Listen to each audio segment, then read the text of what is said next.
Voilà donc cette fois-ci de plus en plus fort une petite vidéo pour vous montrer comment mesurer un défaut de battement radial double. Donc ce qui est noté ici sur le plan par rapport à A, mal écrit, voilà.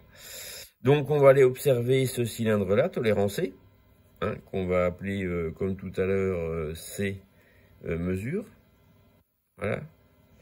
Et puis par rapport à notre élément de référence, qu'on va aller définir comme pour le défaut de battement simple radial, avec deux cercles. Donc on va appeler C2 et C1. Sur la machine, concrétisation. Donc on retrouve notre pièce scannée. Donc ça veut dire qu'effectivement le programme il a débuté par un scan de la pièce. Ensuite, définition du point de départ, donc point axe central inférieur de la pièce. Définition du point axe central supérieur de la pièce. Ensuite, donc élément suivant dans le programme, ça va être comme pour le défaut de battement simple radial, un scanning tournant, voilà, donc qu'on va appeler ref 1, hein, pour pas changer les bonnes habitudes. Désolé si ça bouge, hein, je tiens le foot d'une main et le clavier de l'autre. Voilà, qu'on va prendre par rapport à notre référence toujours un départ pièce pour être stable. On va donc positionner notre petite fenêtre ici sur, on zoome un petit coup, sur donc la section qu'on veut aller prendre comme élément de référence 1.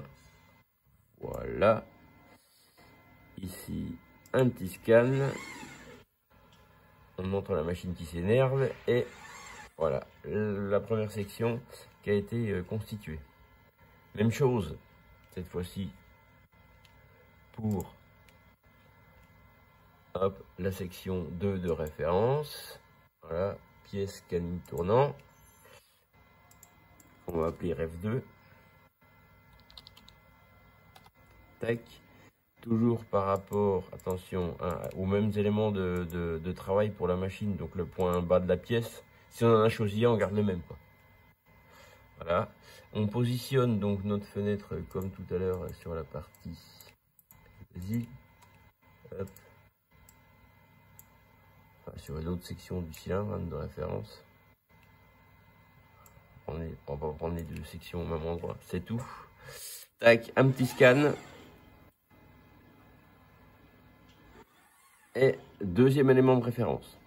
Donc la différence par rapport au battement radial simple là, c'est que pour aller observer, hein, dans la page suivante, un cylindre, on va pas prendre une seule tranche comme on vient de faire là, on va passer par un scan, ce qui s'appelle multiposition. Donc c'est l'étage en dessous, là.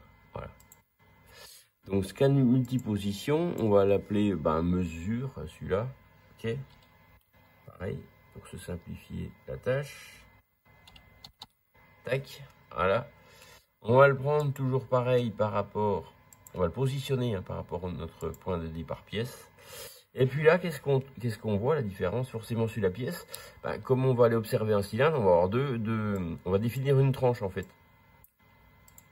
Oh, voilà. Un petit peu avec la souris. Désolé, voilà. On va aller positionner notre première tranche. Voilà, sur la partie, sur la limite supérieure hein, du cylindre qu'on veut observer. On va aller positionner la deuxième tranche ici sur la partie inférieure du cylindre qu'on va aller observer. Donc la machine, en fait, elle va découper des rondelles entre ces deux limites. Elle va en faire une analyse de toutes les sections qu'elle a observées. Donc ces deux limites, elles ont été posées. Maintenant, ce qu'on va aller définir à la machine, c'est combien de tranches on veut, en fait. Voilà. Alors si on veut pas que ça dure perpète, 5 tranches, c'est pas mal, quoi. Mais là, vous n'êtes pas limité, hein, vous avez le droit de vous faire plaisir. Et là, on y va.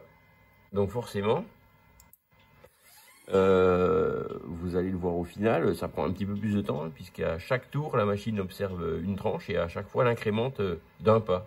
Et on va faire 5 pas. Voilà. Donc voilà notre petit saucisson. Tac, tac, qui constitue notre cylindre mesuré. enfin observé pour le moment. Maintenant, donc, on va aller voir les défauts de ce cylindre. Donc, étape suivante, cette fois-ci analyse. Donc là, on va rebasculer sur notre petite icône où on a toute notre liste de battements. Voilà. Et donc là, on va aller sur le battement des pièces tournées. Ok, donc on est ici. Clac. Voilà. Donc, battement des pièces tournées, on va y donner un nom, donc battement double, je sais pas quoi, radial. Voilà, c'est pour s'y retrouver dans notre petit programme. Donc c'est comme tout à l'heure, hein. La logique, enfin l'illogique de la machine, l'élément de référence et l'élément observé. Donc là-dedans, en fait, on ne va avoir dans la liste que les scans multiposition qu'on a fait.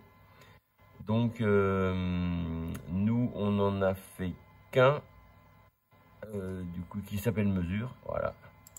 Donc on le choisit.